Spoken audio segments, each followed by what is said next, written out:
Hello, everyone, and welcome to This Week in Hospitality Marketing, live show number 477. I'm your host, Lauren Gray. Thank you so much for joining us live.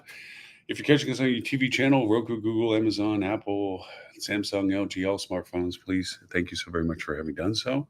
Our live show is always on the free side of the pay gateway for our TV channel, the Hospitality Channel. If you're watching us on simulcast, Facebook, LinkedIn, YouTube, Twitch, thank you so much for catching us there as well. A lot of our associations and our corporations and so forth that are in the industry have been courteous enough to simulcast our show on their Facebook pages and YouTube channels, and we appreciate each and all of them. And as always, thank you everyone that watches us live around the world. We also will recast this Wednesday mornings, 11:30 a.m. Sydney, Australian time for our APAC friends. Wednesday morning, 11:30 a.m. London for our EU and Middle East friends. Slightly distracted for two fronts to this. One is the events that have happened this past week is with sadness that HSMAI's president, who quickly resigned for medical reasons, including Mr. Bob Gilbert, did pass on last week from complications associated with what he was fighting and battling at the time. Bob and I go back 20 some odd years in history, and shortly after he took on the helm of HSMAI. So he has been a perennial part of my hospitality landscape for years. Many of those years spent in close collaboration with him, either being directing the marketing council at the time, now the marketing board, being on the Americas board, which then got changed and so forth. But I had always been a part of that, been on the revenue management board, been an active participant in HSMAI's programming, was one of the originals to work and create the marketing conference, which now is turned into consolidated with revenue management. I've lived through all that cycle and have been in communication with him over the years. Sometimes a huge amount, sometimes smaller amount. He was blessings of getting us to do the Rocket program, their ROEC revenue optimization program that I had the pleasure of going around the country to 33 cities with Bonnie and Fran and Jenny. So he's been a very big part of my hospitality history. And as with anybody that you lose, the idea that how much they played a part in your life doesn't come into sharper focus until you reflect on it and think back and realize how much a part of their life, your life they had been. So huge thoughts, sympathies, and hopes for his family and for his HSMAI family, dear friends of mine that are still there, Julie Jones, et cetera, of people, Kathleen and so forth, that have been also instrumental in its success and progression through time. So thoughts of that, as you know, and as anybody knows, at the end of this, the credits of the show, we do this in support and collaboration of HSMAI. We've done that for our 11th year of doing that. Every week we do the show, and we are always in constant, and that is in no small testament to the fact of the relationship that I had with Bob at HSMAI. So to everyone that knew him, sympathies of the loss as well. Those who didn't, missed a rare privilege of meeting somebody that was very dedicated to the industry. And his legacy is yet to be unfolded, because now the impacts of what he has done will become more apparent as we begin to realize where the source of the changes and the improvements and the directions came from. So to that end. Secondly, just on a more short-term tangible, being here in Southwest Florida, we just had the event of Helene go by, and it's currently, as we speak live right now, having its disastrous effects on the Atlanta region and North Georgia, Carolinas, Tennessee. It's expected to create more havoc there as well. Lots of surprises down here, which will lend itself to a little bit of our topic discussion today as to preparations and planning for what we consider to be infrequent or improbable catastrophes are now becoming consistent and worse, and how we as an industry need to rethink our strategies, having still kind of be in the middle of budget season. How does this impact how we decide and what we do in relationship to these events happening to your property? But our topic was chosen before all of this, mainly out of frustration of dealing with the growing way that we handle business, the growing way that decision makers handle their decisions. And so the topic for today is based on that. And the title is Hedging Decisions: How Stretched Leaders Cope. Um, More so than ever, to give you a quick chronology of how I've been talking about the industry for a while and how it has been playing out for a long while before the lockdown, the COVID pandemic lockdown. We're already at a shortage of people within hospitality. We were an industry that was not appreciative of those that worked within it. We treated our staff and teams as commodities that earned our value in them only after they sacrificed to prove that value. And that meant, you started low, you started slow, you did everything and anything you could. You worked times when nobody else would work, take jobs nobody else wanted to take, and through that trial of fire, that crucible, you were shown to be dedicated and valuable, and then you were slowly rewarded for your successes and efforts. Well, that we were already going into the pandemic with a shortage. Pandemic exacerbated that to a massive degree, because for all the talented people, the heart of the servant, and people that were empathetic to other people, those were transferable skill sets to a variety of other industries. And so we lost even more people because our industry was unable to continue to financially support them. And let's face it, in some very tragic stories, wholesalely dismiss people as if there was no humanity to it. And those companies, I hope, continue to suffer for those blatant decisions, and they do in some ways. But then we come out of the pandemic, and we had this burgeoning demand of revenge travel, uh, and so forth. And we didn't rescale up, even for the people that were available for us to scale on. We didn't compensate more people for that. What we did during that process was we reassigned people responsibilities, last man standing kind of stuff. Like, well, you were the director of sales. I can't keep you and the marketing person. You seem to be more of a value to me in your current role. So you're going to take on the marketing, because congratulations, you get to keep your job. And that person then gapped into having a title that they actually didn't have the skill set to possess. And then as we began to get back into our business demands and there was no more resources to pull, people had found other jobs. We didn't change our compensation packages for people. And to be honest with you, ownership was very greedy about trying to reclaim some of its lost revenue from the lockdown. So they weren't eager to expand top line costs. These people became overworked and underskilled in some of the capacities that they now had to assume. And unfortunately, due to the fact they were able to retain the title, past the point of asking the innocent questions and the ability to understand better their roles or their tools or their methodologies. And they were never truly trained into the scope of what they are now responsible for. And past the point of being asked to be able to ask the dumb questions that people would gasp and say, how could you be the director of marketing and not know this kind of thing? So that's the real world of what's happened. From that, we're still living in it. And from that, we have people that are in roles that are developing coping mechanisms to how exactly do they handle this massive demand to what they're responsible for with insufficient time, insufficient resources, no cavalry or hope in sight of a relief to this. And even so, the old adage, it takes 20 times longer to train somebody before they become helpful, is very true. That you don't even have the time to train the person that could possibly help you with stuff. And the things that you do train them on are so rudimentary, you could do them faster, better, not having the person do it. So this is this terrible cycle of inability to go over and fix the inherent problem that is persistent with everyone's days. So what do these people do? Well, they begin to hedge their decisions. What do I mean by this? Um, I see this firsthand in lots of conversations, and I'm not in being director. I'm pulling all of the negative or the things that I look at and say, wow, I'm watching that firsthand. That this person is literally listening for what they need to hear at the level that they're expecting to hit to make a decision. Doesn't mean they understand the whole concept. Doesn't mean they understand the whole value. Doesn't mean they understand beyond what they're looking to listen for. Okay, it just means that they are trying to get to the point, so that I can tell you yes, no, up, down, black, white, red, green, whatever. Okay, um, and they do it at a scale that is a triage scale.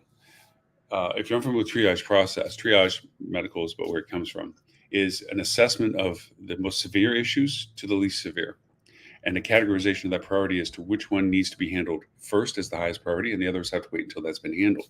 That triage perspective is how most managers approach every day. What is the most important down to the less? Unfortunately, a lot of that gets politically skewed with what is most important to my boss or what's most important to self-preservation of my position. And then from there, it scales down. It's not always as amicable and admirable as what is the best for the business decisions. And I say that negatively. There are very good managers in very good positions that they do keep that goal in mind. And I have firsthand knowledge of people like that. But in general, I'm speaking to find a way to cope and fix this growing dilemma that we have. And it's not a new dilemma. It's all throughout any industry or any business. I'm just focusing on ours in particular based on the cycle of timeline I just described. So they make a decision. Now, the full decision would be similar to let's solve this problem that we have now and solve it in a way that will solve it for the future tense. What ends up happening is more times than not, it'll only be decided up to the point where it solves the imminent problem. The best example I can give of this circumstance being in some way relatable is what our government's doing with the funding of the government, the shutdown. They're kicking the can down the road. They just literally made a decision to not make a decision any further than December 20th. Let's get it past the elections to see how the political landscape works out as to who's going to win the next conversation about how we're going to fund. It doesn't create a long-term solution. It doesn't create any less stress and tension for those people that rely upon those decisions financially, the military, the government people, government agencies, and so forth. It doesn't alleviate that. It just literally creates this cyclic issue of never truly solving the issue, just delaying the issue with a temporary decision. That is a hedged decision in the sense that I will solve it to the point of mitigated damage. What do I mean? From a hotel's perspective, the real issue is that we have to invest in capital expense. We have to repair our air conditioners, let's say. But that will require a lot more money, which means a lot more decisions, which means possibly not having it in this budget, but maybe having to assign it next budget, which means it may not be retained next budget, might get shifted to something else. It might not even get spent at all. We got to go, the longer it sits there, the more people will begin to raise an opinion about it.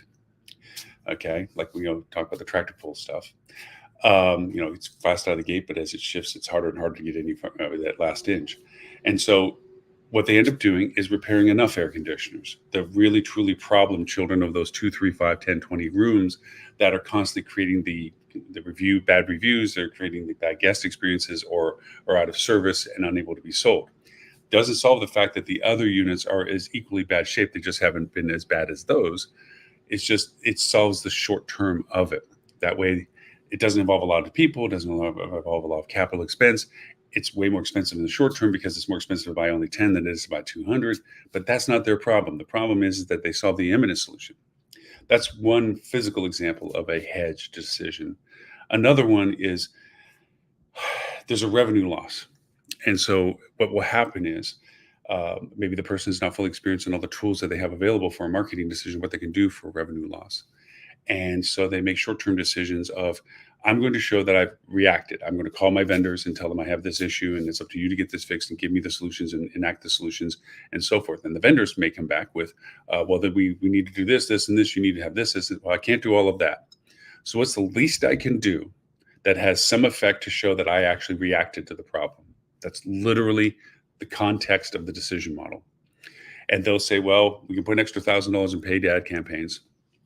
So if anybody asks you, what are you doing about the revenue loss? Hey, I went to my vendor and I told them we expand the budget. They recommended that we put $1,000 more into our paid ad campaigns and to make an effort towards it to see whether or not we can compensate for it.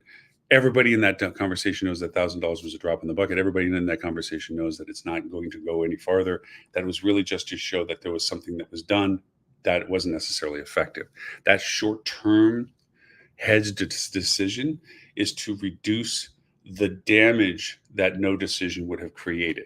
And it also reduces the damage of a bad decision. This bad decision is what people are most fearful of, is an overcommitment to a solution that was poorly made as the solution. And so by the time you realize you went down that path and you spent way more money than you should have, Now you're culpable for being holding the proverbial bag of poop, that you made a bad choice and committed too much resources to it. So instead, you do a hedge decision. You do enough to show that you're doing something, but not enough that you get caught doing too much if it's the bad thing to do. And that comes from the uncertainty of their knowledge of their training, their tools, and their skills. If they're confident in the solution, then the decision can be more readily made that solves both the current issue and the future recurrence of that issue. The other is that decisions, when they go beyond the decision maker, that others have to be involved in the decision, that a collaboration has to occur or authorization has to occur. Now, all of a sudden, you get a wall. My boss is never going to tell me I can spend that money. If I have to go to that other department, they're going to want blah blah blah from me, and I can't give that to them. And that's what they're going to want to actually do what I need, that they need to participate in. So what happens? That doesn't happen, and this doesn't happen, and they get sat there, and then everybody wonders why something went bad. And the worst part is this erodes the relationship between the rank and file team members that know what needs to get done, that knows what and to trust the people above them that they're actually doing what's right for them, only to have the stark realization that it wasn't done in a way that actually was beneficial for the company and inherently them, but it was done for reasons that are vague to them or political to them, or worse yet, biased and selfish. It's a poison that goes into any system by these hedged decisions. But this is how stretch leaders cope. What they'll do in real time, in real ways, is they'll be on a call. And honestly, this is very true, that our time consumption that we are spending on meetings has exponentially grown because it creates two conditions. One is either not information is present, so a lot of dialogue goes on trying to understand and then compensate for the issue that's being discussed, or there is such a lack of timeline communication that when everyone does get together, it takes so long to unravel the problem to get to the core that is what needs to be decided or solved. This creates these problems. So either managers are their time consumption is low to nothing. They get on a call, and I've been with people that literally are on 2 or even 3 calls at the same time. One, they're there for presence, meaning that their title and their name is on the call. They're not an active participant in it, but their presence in it means that there's a caliber to the conversation, that everyone involved realizes that this person's on there. So, they're talking as if that person's paying acute attention to what they're saying, which they're not. They're just in backwater noise. They're on a second call, again, that they're not truly running, but that they have to keep aware of because of other people that are on it. Maybe it's peers or maybe their superiors or whatever, and they have to keep mixed to be aware of what's going on as intangibly as they can. And the third is the productive call that they're trying to actually focus on to do something that they need to do. Kid you not, this happens a lot. First off, all 3 calls are useless to them because they can't keep up all 3. We think we multitask. We don't multitask. We single task with lots of distractions. And the focus you give on one means you're not giving the focus on the other 2 and so forth. So what they do is they listen enough to form an opinion. They listen enough to know what they need to potentially do to get away from that conversation. That's why I say, okay, so what I'm hearing so far is X is Z and Z is X. That if we do this, then Y is okay. Okay, go ahead and do that. But, and this is the hedging part, I don't want you to spend all that. I want you to spend this much of it and see if it's doing what you want it to do. And then come back to me. And if it's doing what we want it to do, then we'll go over and maybe put more funds into it. That's what exacerbates the communication. Instead of a decision being made and it moving forward, it's partially made only to recur again. And that's where we're stacking up our time consumption on all these meetings.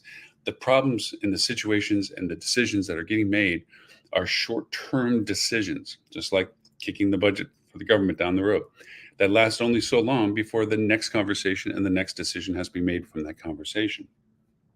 So where stretch leaders cope with these hedge decisions, they literally are creating the larger issue of this cascading conversation of things that are going on. I've described all the negative parts to that. The positive parts to it is that there are very good and very talented people that have to hear only enough to know what it is that they need to decide on. There are people that are very knowledgeable about what they're involved with, and they want the direction of the conversation or the direction of the decision to go where they think they should already be, but they need the affirmation from everybody to understand it. So they need the buy-in to do that. There's a good side to all these hedgings of things too, that you get such skilled people that they can take a small amount of information, and that's enough information to understand a broader perspective, and smart enough to know that if they need more information than that, that they're willing to listen and expand their understanding of the situation to make a broader decision. There is good to hedging decisions because it creates efficiencies. That's where I think it got into the seed of people's dialogue is this is a way of handling a lot of stuff very quickly. You're not the facilitator, you're the decision maker. That is your role in the communication. So you can make the part that's needed by others by making the decision. Where it begins to get cluttered and slowed down is that by kicking the can down or not being fully confident in your decision or uncertain about your decision, you baby step it. And so you only give them enough tether or enough leash, okay, or enough rope to go only so far before they have to come back to you and ask to continue on. So you exacerbate and cascade the communication to where now you're micromanaging to a certain degree because you're only allowing certain small stages. The negative of it is if you're doing that to make sure that you don't get hurt by the decision going the wrong direction, that's where the problem gets even worse because you're making poor decisions with poor knowledge and you're slowing larger solutions down because of your inability to really do your job. So there's good and bad to hedging decisions that, depending upon the user, depends upon the success.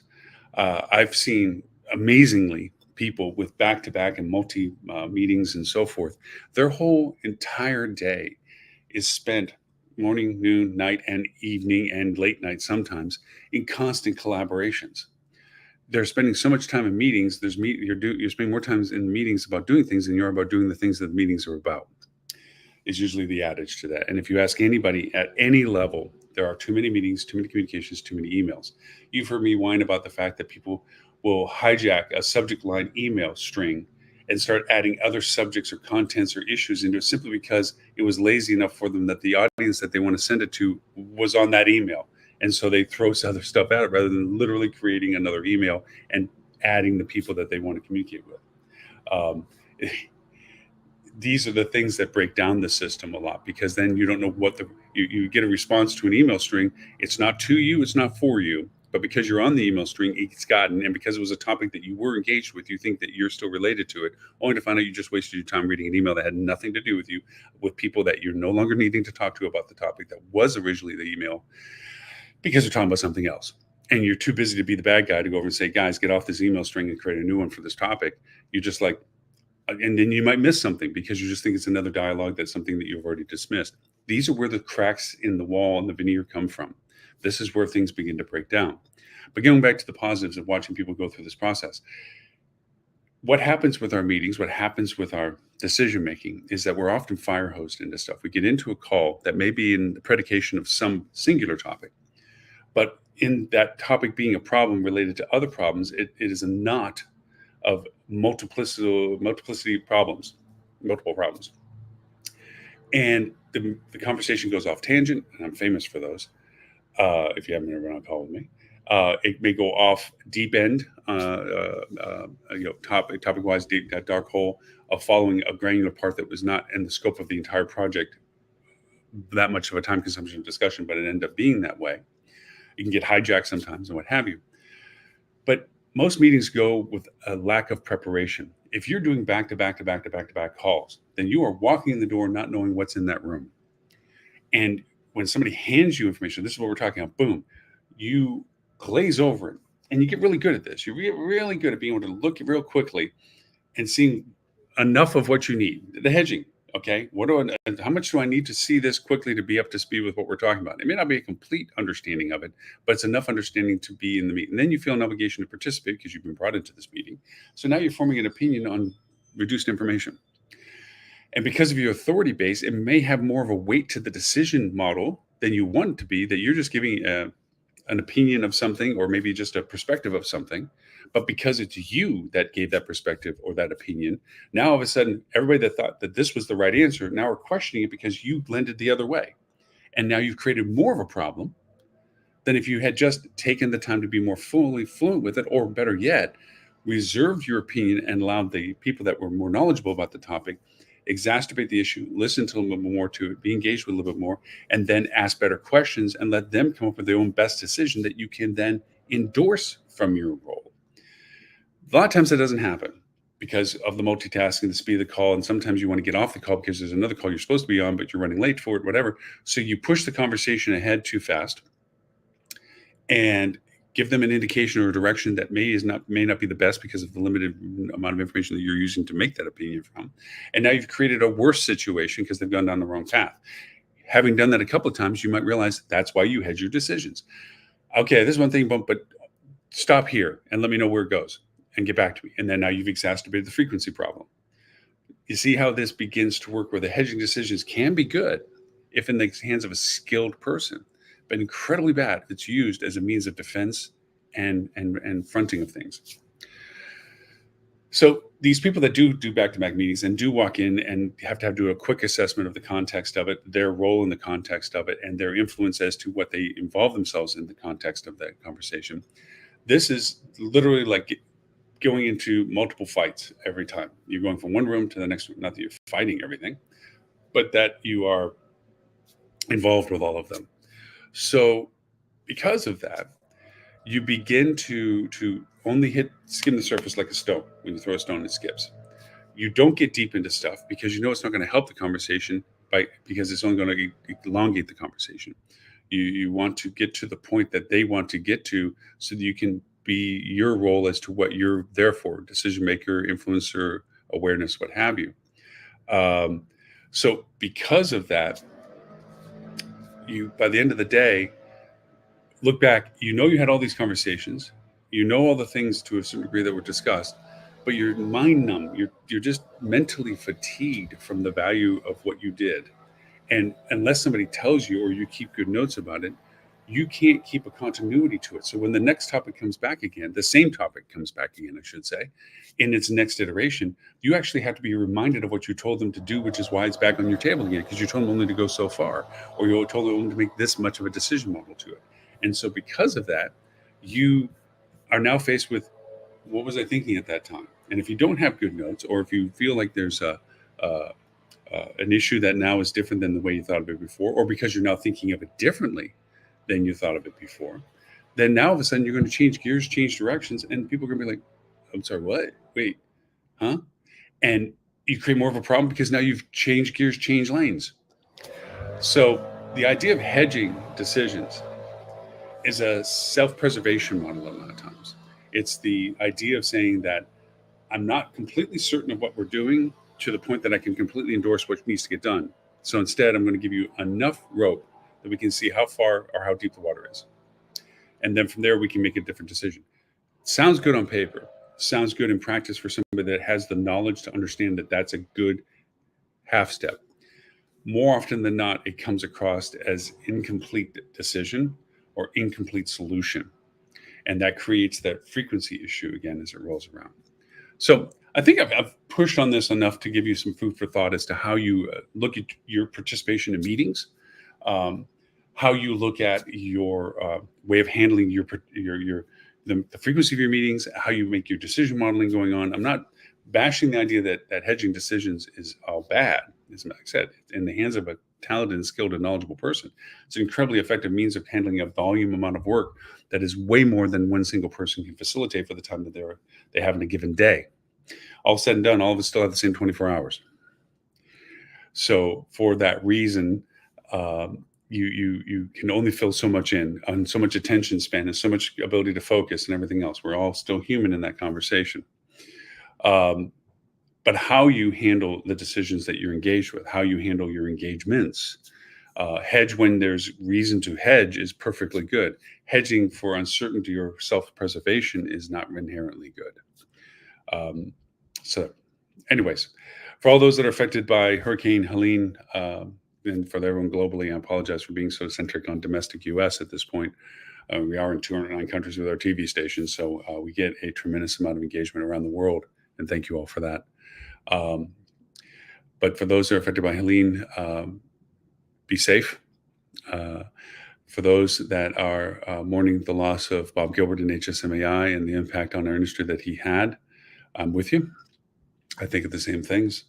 The organization will go on through the strength of what he has created. It'll change into things that maybe he envisioned or laid the seeds for. And for all of that, his testament of what he did for our industry over the years that we had him involved with us will remain. So, to his family, condolences and the deepest sympathies. And for his family of HSMEI, again, the condolence of his leadership loss. You are in good hands now, still with those, Julie and so, that have taken the mantle on. And for the team that he initiated and created, they're there for the reason and they're doing wonderful with it. But our industry is missing a guidance that will be found and felt for time to come. So, with all of that, thank you all. Thank you so much for joining us live on our TV channel, obviously in our simulcast. And also, if you want to listen to our podcast, hospitalityradio.com is our radio station. Our podcast is Hospitality Marketing Podcast. You can find it on 39 different podcast channels and so forth. The Hospitality Radio, obviously, website. We have an I Love Lucy website called hospitalitychannel.tv. It has all of our live shows and podcasts over the 10-year plus span. We're in our 11th year of weekly shows where we are on the globe. We broadcast no matter the situation, hurricane or not, we broadcast. So you can catch all of us there, topic driven or our guest audience, a guest host driven and or date of broadcast. You can search all of it there. Talktravel.tv is our web link for our actual web. We have our TV channel. Our TV channel is also an app on Apple iOS and Google Play. Just look for Hospitality Channel. You'll find us there. And Ollie, I think that's about it for where you can find us everywhere. Social media and everything else as well. So thank you all. My name is Lauren Gray. Thank you for the privilege of your time and look forward to talking to you all next week.